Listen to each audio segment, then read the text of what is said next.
တရားသူကြီးကစီရင်ချက်ချခါနီးချိန်မှာပဲအမျိုးသမီးရှိနေလေးကဖျက်ပြောလိုက်တယ်။တရားသူကြီးမင်းခဏဆောင်ပေးပါတဲ့သူမကမင်းကွန်းတစ်ခုထုတ်လိုက်တာပါ။ကျမရဲ့အမှုတည်ရဲ့ DNA ကရာဇဝတ်မှုကျူးလွန်လို့ကြံခဲ့တာတေချာပါသလား။သူကဲတင်နေတဲ့အချိန်မှာတရားလိုရဲ့လက်သိမ်းနဲ့မတော်တဆထိမိပြီးကြံခဲ့တာရောမဖြစ်နိုင်ဘူးလားဆိုပြီးတော့ပေါ့။အဲ့ဒီမှာတင်သူမကလွန်ခဲ့တဲ့3နှစ်ကဖြစ်ခဲ့တဲ့အမှုဟောင်းတစ်ခုကိုတာရကအဖြစ်ထုတ်ပြလိုက်တယ်။အဲ့ဒီအမှုမှာလည်းရင်းနှီးနေတဲ့မိန်းကလေးတယောက်ကိုကယ်ခဲ့တဲ့ဦးလေးချန်ဆိုတဲ့ရွှေပြောင်းလုပ်သမားတယောက်ဟာအခုလိုပဲ DNA သက်သေကြောင့်မတရားထောင်ချခံခဲ့ရဘူးတာလေ။တရားလိုရှိနေကတော့ဒါကတီးခြားဖြစ်ရက်ပဲအခုအမှုနဲ့ဘာမှမဆိုင်ဘူးခမည်းဟာအပြစ်ရှိတဲ့သူကိုသူရဲကောင်းလုပ်ပေးနေတာပဲဆိုပြီးလှောင်ပြောင်တယ်ဒါပေမဲ့မျိုးသမီးရှိနေကမလျှော့ဘူးတရားသူကြီးမင်း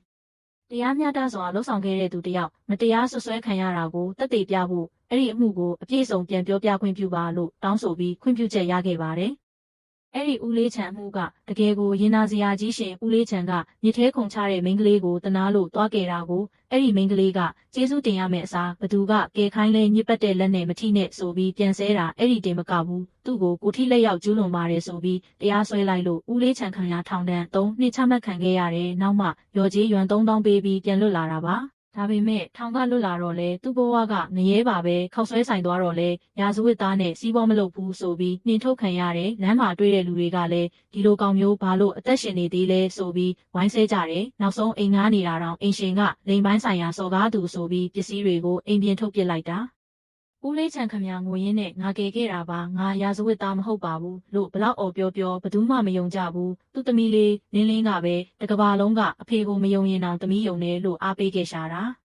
ဦးလေးချန်ဟာသူ့ရဲ့အဖြစ်ကင်းစင်မှုကိုတက်သေးပြဖို့ရှေ့နေလိုက်ရှာပေမဲ့ဘယ်ရှေ့နေကမှလက်မခံခဲ့ဘူးအဲ့ဒီလိုနဲ့စိတ်တန်ရာတွေကြားမှာဦးလေးချန်တယောက်နောက်ဆုံးသူ့ရဲ့အမှုအတွက်လမ်းကူးရင်ကားတိုက်ခံလိုက်ရလို့အမှုမှန်တောင်ပေါ်မသွားပဲဘဝပြတ်ခဲ့ရတာပေါ့ဒါကိုပြောပြပြီးတော့ရှေ့နေမလေးကညီကုန်းချုပ်လိုက်တယ်ဒီအမှုနှစ်ခုလုံးကတူညီချက်တစ်ခုရှိတယ်အဲ့ဒါကကောင်းမှုလုပ်ချင်ရာကနေမတရားဆွဆွဲခံရတာပဲတရားသူကြီးမင်းကောင်းမှုလုပ်တဲ့သူကမိသားစုပြိုကွဲရမယ်ဆိုရင်နောက်ဘသူကတရားမျှတမှုအတွက်ယက်တီဝင်တော်မှာလဲတဲ့ဒါပေမဲ့တရားရုံးတွေကလူတွေကတော့ရှေ့နေမလေးကိုပါဒီရှေ့နေကပတ်စံရရင်လိမ့်မဲ့သူဆိုပြီးဝိုင်းအော်ကြပြန်ရောတရားသူကြီးကတိတ်ဆိတ်စေဖို့အမိန်ပေးပြီးမှုကင်းဆရာဝန်တယောက်ကိုခေါ်လိုက်တယ်အဲ့ဒီဆရာဝန်ကတရားခံရဲ့ DNA ဟာတရားလိုရဲ့အရေးပြားတ िश ူးတွေနဲ့အလွန်ကျွံထိတွေ့ထားတာမို့လို့ဒါဟာပြင်းထန်တဲ့ကိုထိလက်ရောက်ကျူးလွန်မှုရှိခဲ့တာကိုညွှန်ပြနေတယ်လို့အတည်ပြုလိုက်ပါတယ်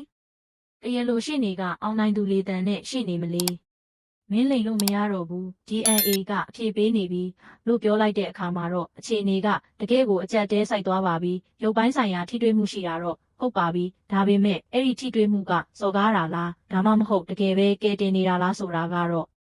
ရှင်းနေမလေးတယောက်ဒီ DNA သက်သေကြီးကိုဘလို့များပြန်ပြီးတိုက်ခိုက်အောင်မလဲဆိုတာနောက်နေ့ဆက်တင်ပေးပါမယ်နော်စိတ်ဝင်စားဖို့ကောင်းတော့မြန်မာစကားပြောဗီဒီယိုလေးတွေကိုကြိုက်နေတဲ့ပါက Story Recap account ကို follow လုပ်ထားကြပါနော်